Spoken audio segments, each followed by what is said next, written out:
So I'm happy and honored to have a beautiful guest online today, and it's Sarah Warnaar. Do I pronounce that right? Sarah Warnaar, but Warnaar. Okay. yeah. And I found Sarah, as I already mentioned in the introduction, due to the Instagram algorithm, and I love her work so much. Sarah, you have a beautiful content out there on Instagram. It's really inspiring for all women who want to connect more with their hearts and their body. I feel so. I would love for you to introduce yourself a little, what you do, and maybe you already want to share a little on how you found your work. Beautiful. Okay, beautiful question. Yeah, I'll get into that. Um, so I'm a Dutch woman. I live in Amsterdam, and I think my work is quite broad. So I'm just going to start a little bit on a little journey, and you get a feel of what I do. And I think also that's a real big part of the feminine path. It's not like I'm an energy healer or I'm a psychologist. We just become this kind of expression of our soul in our work, right? So I always find it a bit difficult. I probably say something different every time someone asks me what I do. I know that that's the same with me. I love it. Okay. Yeah, right. Keeps it fun as well, I would say. But yeah, so I'm from a really nice family in the north of Holland, and my parents are both psychologists. My mom is a trauma therapist.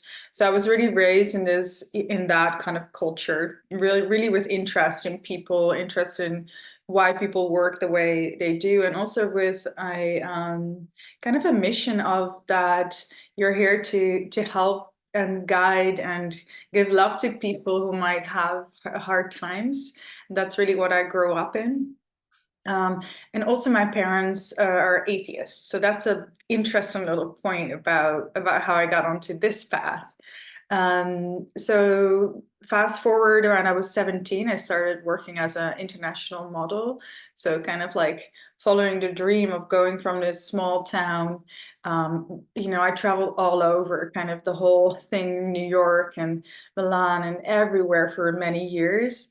Um, and it was kind of this ideal of the beautiful woman, right, that we live in our society. And I became successful in that, and it was enjoyable in a lot of ways because it taught me the world and it taught me cultures and travel. And I was a very, very curious, hungry soul. But it also triggered some trauma in me. At some point, I started developing eating disorders and this body dysmorphia, and it's a tough world as well. And that kind of got me on the path of healing and um, looking for myself again. And psychotherapy helped with that. It was really beautiful to kind of understand with my mind, my patterns, and I was a bit bullied in school where it all comes from, and the interest in that, which was great. But it just didn't click for me yet. It didn't fully click. So just over the course of the years, I started doing more mindfulness and yoga and just kind of into that area. But it was only till I discovered the plant medicine, but mostly the feminine work and embodiment work, where I felt just I came home. It was like this big click of whoa, like this is what I've always been looking for. This is the answer that I've always wanted. And I came home really quickly to my own power and to myself. And I also got the message in ceremonies very quickly, like, you're here as a priestess of the feminine. You've always been doing this. And in the beginning, I was like, what? What's the goddess? But she was very clear. And every time I heard it and heard it. And somewhere in my soul, I knew I was called back onto this path. But it took a while to step on it, because to claim the word priestess from an atheist family is a journey, it's a journey. And I think all of us on this path are claiming back a name or a soul identity in some kind of manner. So overall, the journey that I go through with mostly women, sometimes couples as well, is kind of the journey that I went through, the journey of forgetting who we are, forgetting we have a soul, forgetting our soul's mission, and rediscovering that through the path of healing. But not only the mental Western psychological way that my parents gave me, but also really the embodied feminine way and the more energetic shamanic path as well. So I started to add those medicines to this beautiful, amazing package that I was given by my family. And one of the main things that I work with, besides the inner child work and shamanism and archetypal work and relationship work, is masculine feminine energy, and a big mission of rebalancing these energies on the planet and helping guide other women in finding their natural empowered balance they're born with instead of the conditioned one. And for me, that was really a journey of going from kind of this feminist mindset. I can do it all by myself, I'm holding it together, I'm strong, to learning to be feminine. And it still is this delicious journey of unfolding that gave me so much and really opened this path for me. Oh, that is so beautiful. And I'm always stunned by similarities and then how passes still every is individual Yeah. and fascinating. Okay, thank you for sharing. So let us talk about rebalancing feminine and masculine energies, since this, as we all can see, I think is a problem in our world to our systems being overwritten, as you said, conditioned to function more in a masculine world. And I can always feel it in my body, like my right side gives me signs and is always a little crampy when I try to do too much or stuff like that. That is always funny how the body communicates. So what are your greatest tips for women who want to start working with those energies? Mm, mm, Where do mm. we start? Well, it starts with awareness and interest. So every change starts with awareness, everything, right? So you become aware, like, wow, these energies are real. They're very real things. They're not some new age term. These are the energies that it's the core energies of who we are, the primordial archetypes, I would say. It's who we are in our core. So it's to start becoming aware of that, and the importance of that is the start. And then you start to learn about masculine energy, start to learn about feminine energy. I think it starts with the interest in that, and then the self-investigation of, wow, like what actually, because when we hit that right balance, it just feels good. That's basically it, right? It just feels really good. And to see in the world, like, like, what if these energies were balanced? What would that be like? How would we treat the womb as the center of all creations, the most sacred thing? How would we treat Gaia and the earth?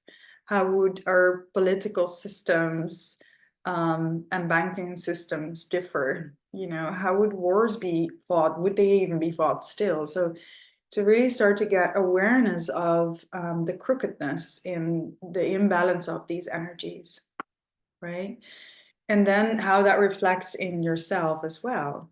You look at your own past, be like, wow, like I feel burned out in some way, or I'm in a very pleasing, nice girl kind of energy that's also not empowered. So it really starts, I can speak about this a lot more, but it starts with gaining awareness on your own patterns, the societal patterns, and getting really honest with yourself with what feels good and what doesn't feel actually like you in the core.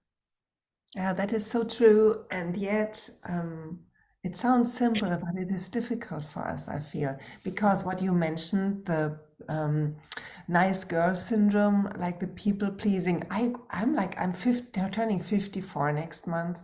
And I'm like, it is still in my bones. I mean, Mm. I have to laugh about some of the moves I make and Yeah. how long it takes me to really be in my power concerning some of the themes of my life. And it's just, if it wouldn't be said sometimes, it would be really hilarious. So, what helped you to develop that strength, to find your center, to trust yourself, to move your own path? Mhm, mhm. One thing I want to say about that is that it's huge shifts for all of us because we're shifting many lineage layers of patterns. It's big. It's like it's a big energetic shift. It's not just like I'm just going to step out of the nice girl and now it's big the work what we're doing, and it's so beautiful that we start to have these tools, right? So, and it'll probably be our life's work. So that's totally normal and beautiful, right? Um,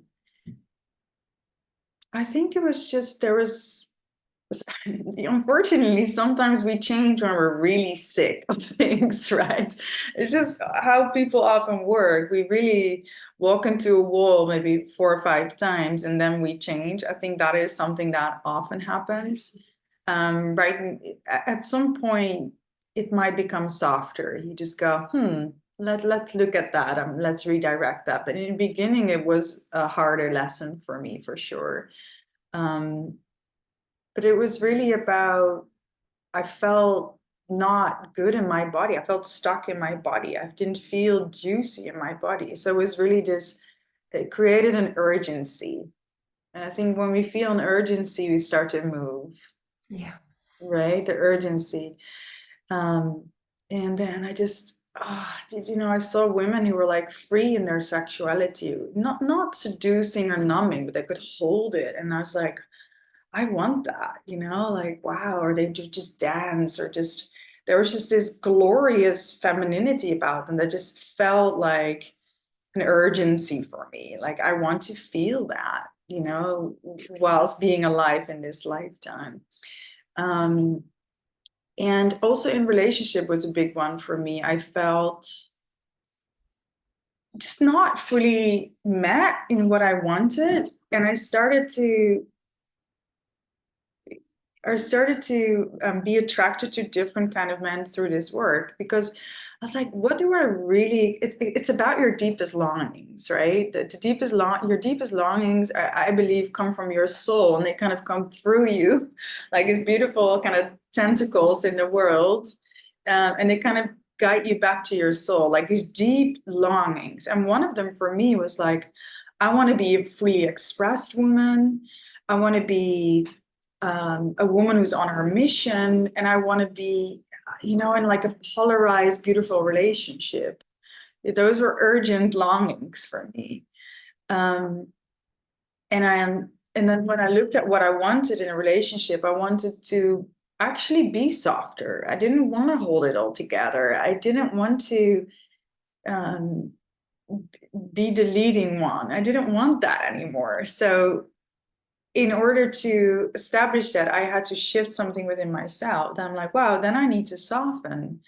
Then I need to learn how to be inviting instead of in this action. Like, I need to learn how to go into that feminine energy. So those are all really, they made it urgent for me because I longed for them so deeply, it almost hurt. It was like this yearning to come home. And that gave me the strength to do it. So there was deep longing and also some suffering that brought me onto that path, you know. Um, I yeah. think that is for all of us, isn't it? Mm. That we, as humans, if I think Eckhart Tolle once said that if everything would be right all the time, everybody would just be in a laying in a Hancock. Is that the right word? Hammock, yeah. And watching the palm trees and wouldn't want to evolve. Right. So Yeah. evolving sometimes happens through life that is harder, and we don't want the hardness anymore. But that was beautiful shared. Thank you so much. So when I was scrolling through your beautiful page, and of course, you guys, all the links to find Sarah and her work are in the show notes. But I saw that you also create spaces and help women to open their hearts more and um,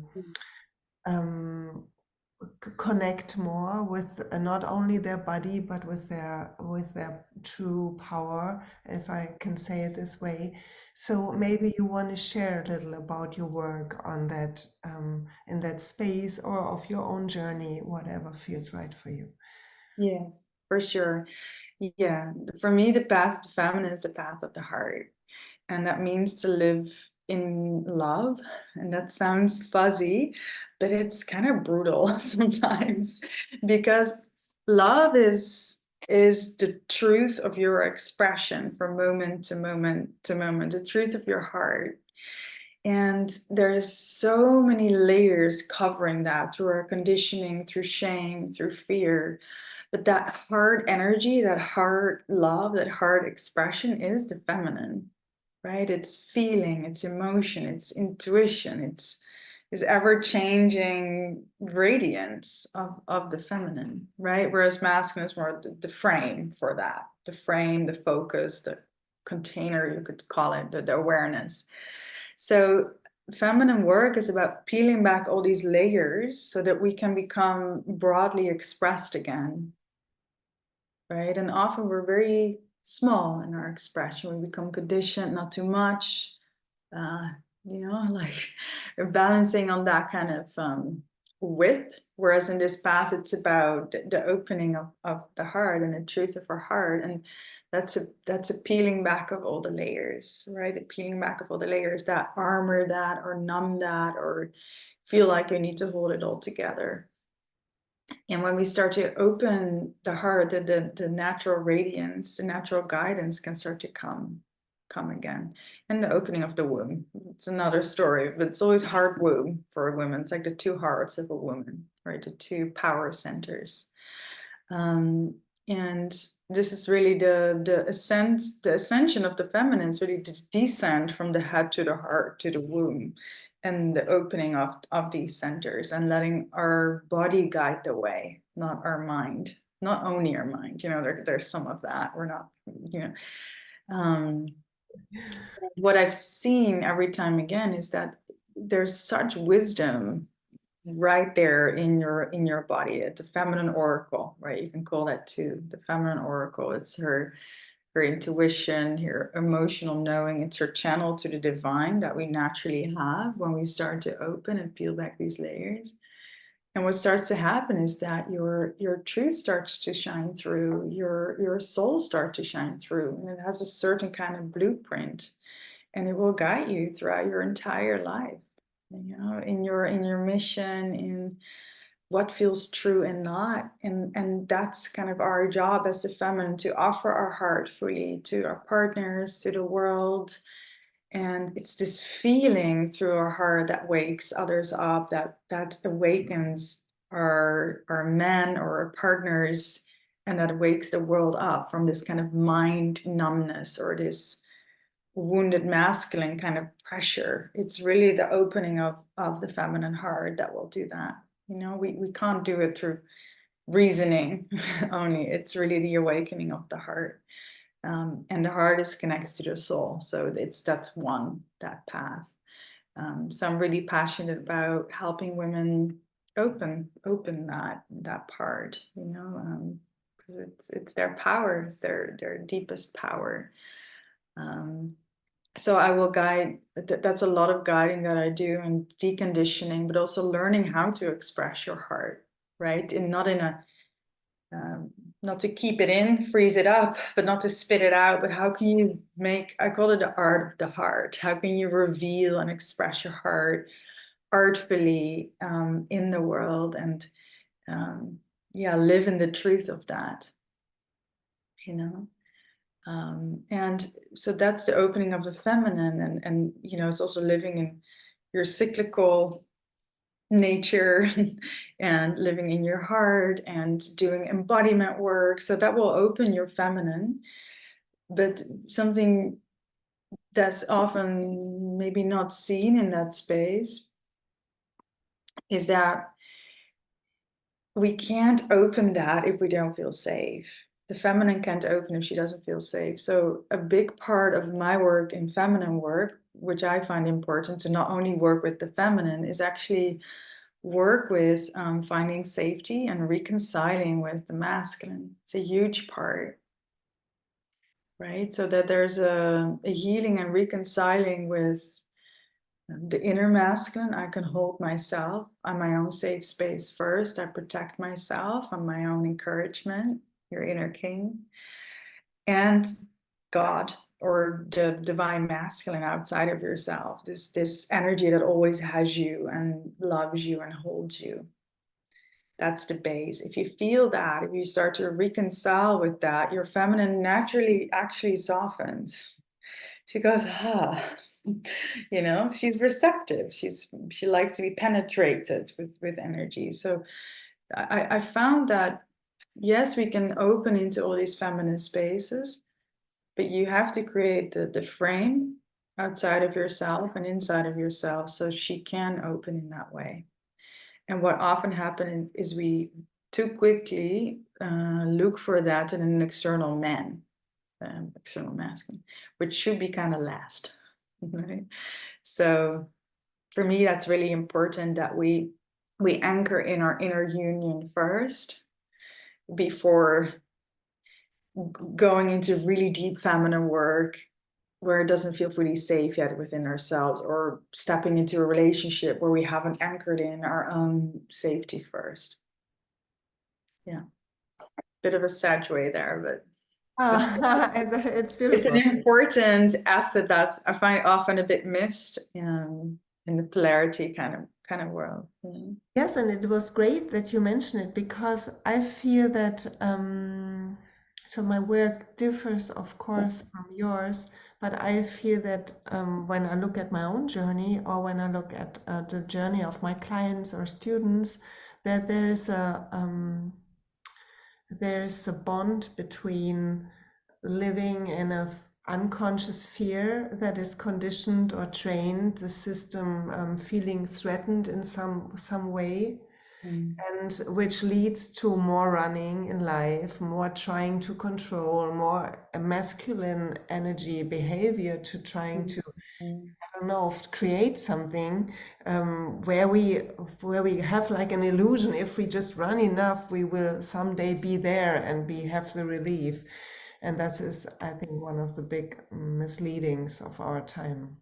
Yeah, that's a really strong point. I think it's the survival. It's a kind of a bit of a trauma response where we go into a survival, like overdrive of the dark masculine, kind of in the language that I use, but it's a survival strategy to be safe, which works for a while, till it doesn't, till we feel burned out, or we feel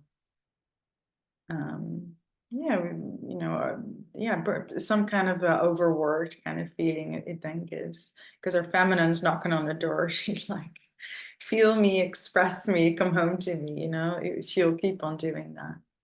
Yeah.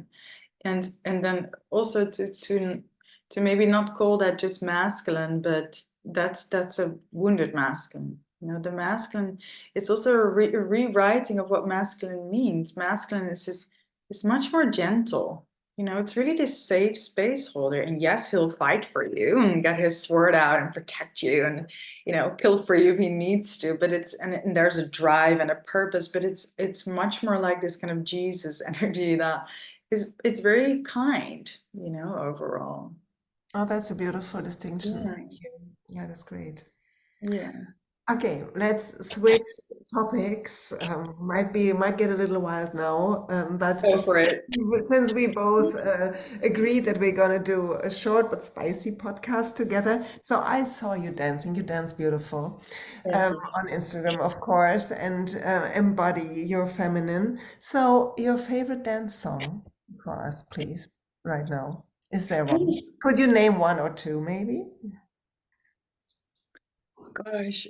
What's the name again? It's so fun that I'll send my questions to my podcast guests. Maybe next time. There's definitely some songs that I dance to a lot now. Okay, I'll send them to you. You can put them in the show notes. I just forgot the name now. Yeah, Just send me one or two for us so we can I will. get some Sarah energy into our Yeah. mornings. Okay, yeah. I'll send it to you. I don't know exactly what's the name now because they're like Spanish names or Portuguese names. So I have to look them up, but I'll send them to you. They're like medicine songs with beats and like shamanic, yummy fun. Like I'll send it to you. Yeah, for sure. Okay, and before we come into how to connect with you and your work, and you can mention some of the stuff that's coming up, because I already saw that there are beautiful things coming up for interested people. Sorry for my English; it's sometimes a little rusty. Um, so I have one question that kind of lingers in my head, and if it's too private, you just tell me. But since you mentioned that your parents are atheist, is that the right word? How are they connecting to your work? Do you talk about that with them? Because I know how my parents connect to my work, so I'm So this is a I'm bit kind of curious. like Sister Speaks for Me, like a story you recognize yourself in, or Yeah, kind of. okay, yeah. I mean, that's been a big journey, and it's been it's been a big journey. It started with, there was still, when I was a bit younger, I still wanted that, like, to be seen by them, or to be seen by them. And at some point, and I felt quite judged also by, some people around me. And I noticed that it had to do with, if I fully just owned myself and ease into that and stop judging myself fully, that was so helpful, because then it wasn't the healing anymore I needed in my life. So I hardly receive judgment anymore around me. So that was a big healing. It's like if you feel like a certain energy in your life, a lot of judgment or rejection, it's often because you're still rejecting or judging a part of yourself, So that was a big lesson for me. Like, wow, like, am I fully easing into this path and fully accepting myself here? So it started with that. But it was painful for a while, for sure. Um, and I remember my mother, she came to one of my retreats, and I was nervous because she felt sad because we were losing a bit of connection, you know. Um, and she came and she went into one of my, like, embodied my breathwork journeys, and they're very specific how I teach them, and they're very strong. And I was like, oh gosh, it's gonna happen, it's gonna, like, a make or break kind of thing. And she went, and she was crying at the end, and I was like she hated it or she loved, like, I wasn't sure. And it turned out she had an incredibly powerful experience where she, as a trauma therapist, went through a trauma she forgot about when she was little with my grandmother. And it really opened this kind of, I guess, respect for what I was doing. So I actually work with her sometimes now. So it's really beautiful. She's an EMDR therapist, and it works really well with embodied trauma work, or more attachment work that I do. So it really, we found our connections where we could. So they're open to, like, the embodiment part. I think they can relate to that a little bit more. Masculine, feminine, they can kind of find their way in. But if I start to talk about like channeling or ayahuasca or something, I just lose them. They're just like, it's just, I'm I like, mean, oh, it is to you that you talk with them about it. So, I do. And it's like, I mention it, but I don't go into super depth of, like, wanting to connect to them. I've kind of, with certain areas, I kind of let that go a little bit. And thankfully, I have a younger sister who's on a similar path, so I think that's a big blessing. And they're very proud. They see the devotion I have and the love I have, and they see what it's doing to women, and so they're very proud at that part. And some things I just, I leave out. So we found our way, but it's been a big journey for sure.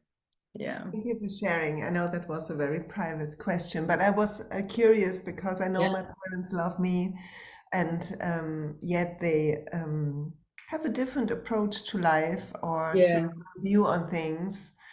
So, so when I talk about my work, it sometimes I get like a lot of question marks in their heads, and so I try to keep it simple, and not because they're dumb or anything, but just Mm. because it's a different world. And I think that is also showing an evolution that can happen through generations, and that is natural, which probably Yes. Yeah. I see it with my kids too. They are like on a total different stage and do things naturally that I really had to kind of find my way Mm. into. So that's beautiful too. Kids are there to teach us their own ways again, right? And yeah, I think that's a big part. If you choose the path of soul, it's not going to be easy. You're not choosing a path that's walked on before, and you have to be willing to kind of stand alone sometimes and to be kind of like this soul shaker, lineage breaker, this kind of pioneer to walk it. It's a part of it. Yes, that is Thank you for doing beautiful. that. Beautiful sentence. Thank Okay. you for doing that. Sarah, thank you for doing that. Thank you for your work, for helping women, for doing the art of awakening us a little more. Mm. So, share, please, what are the next things you are up to? Where can people join your work? Mm. Thank you. I have quite some things coming up. So on the 8th of April, I have a online program called From Nice Girl to Womanhood. It's like the journey from princess to queen. It's an embodied journey. So it's at the 8th of April at 6 o'clock. You can sign up, which will be super fun.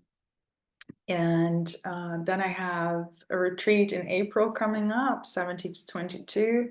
I think we have 2 more spots, and this is a 6-day portal of all of these layers. It's a beautiful place in Ibiza. It's incredible, an incredible group.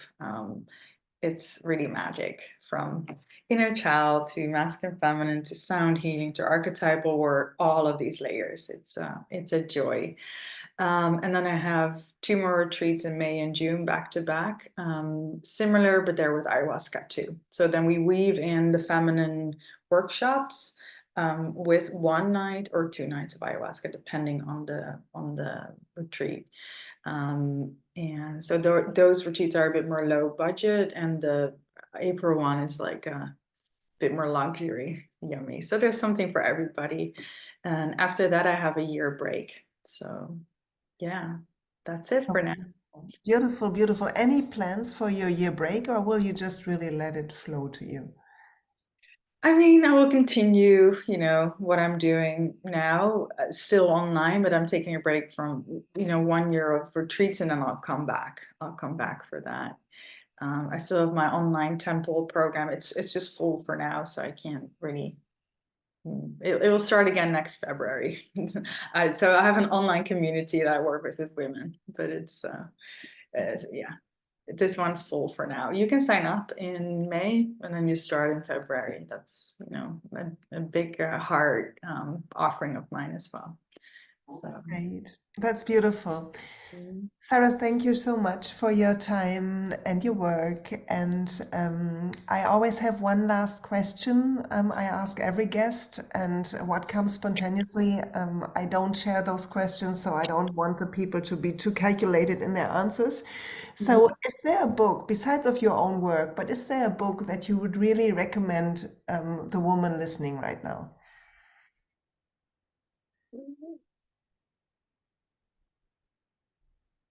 I really liked for this path of the feminine and how it came to be, Shakti Woman by Vicky Noble. Beautiful. Shakti Woman. Um, and then the Magdalene manuscript, if you want to learn about some of the masculine, feminine basics of it. Mm.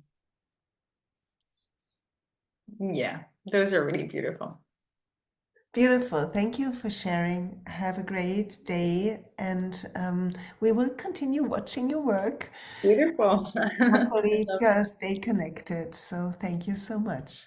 Thank you so much for your work and shining your light so bright. And it was a really joy and honor to share some of my medicine on your beautiful platform. So thank you so much. You're so welcome. Thank you. All right.